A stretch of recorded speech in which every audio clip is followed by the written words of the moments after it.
On November 9, 1989, a single East German bureaucrat walked into a press conference completely unprepared for what he was holding.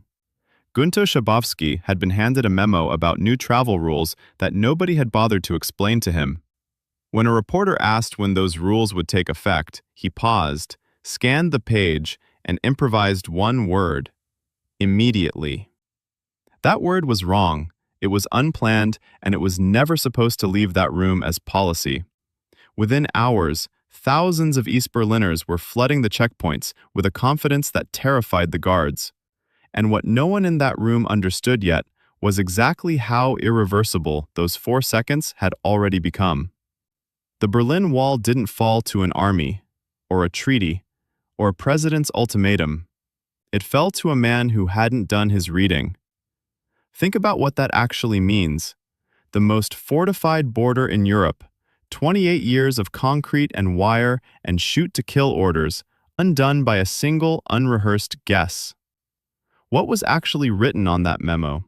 And why was Schabowski the last person in the building who should have been holding it? The note Schabowski read aloud that evening wasn't a revolution.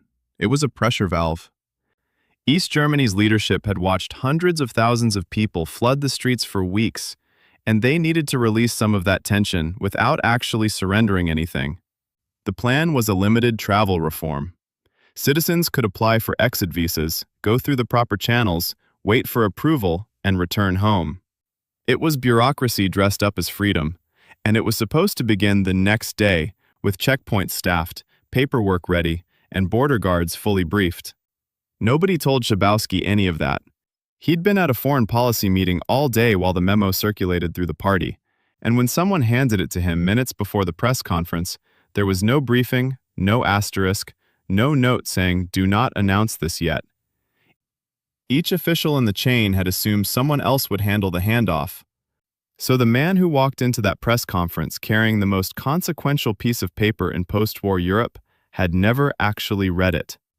The question now was what a city of desperate people would do the moment that word, immediately, hit their television screens. Across East Berlin, people were watching the press conference live, and something shifted the moment Schabowski said immediately.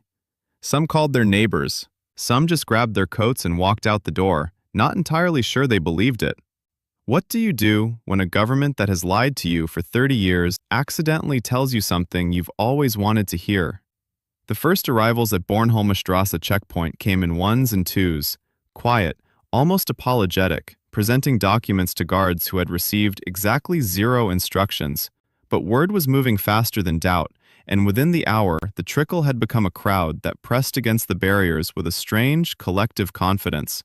They weren't storming anything. They were claiming something, acting as though the wall was already open, daring the guards to say otherwise. The guards had guns, training, and a chain of command that had gone completely silent on the most important night of their careers. Every minute the orders didn't come, the crowd grew harder to refuse and easier to believe. The barriers went up, and 40 years of Cold War architecture started coming apart at the seams. People crossed with tears running down their faces, strangers embracing on a strip of concrete that had killed hundreds. Schabowski went home that night, not fully grasping what his 4 seconds at the podium had done.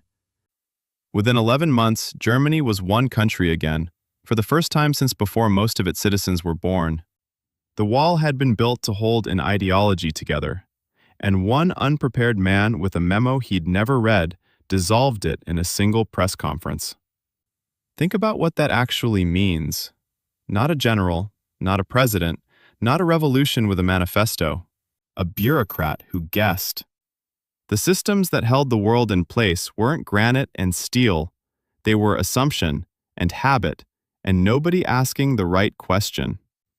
That is how fragile the architecture of power has always been.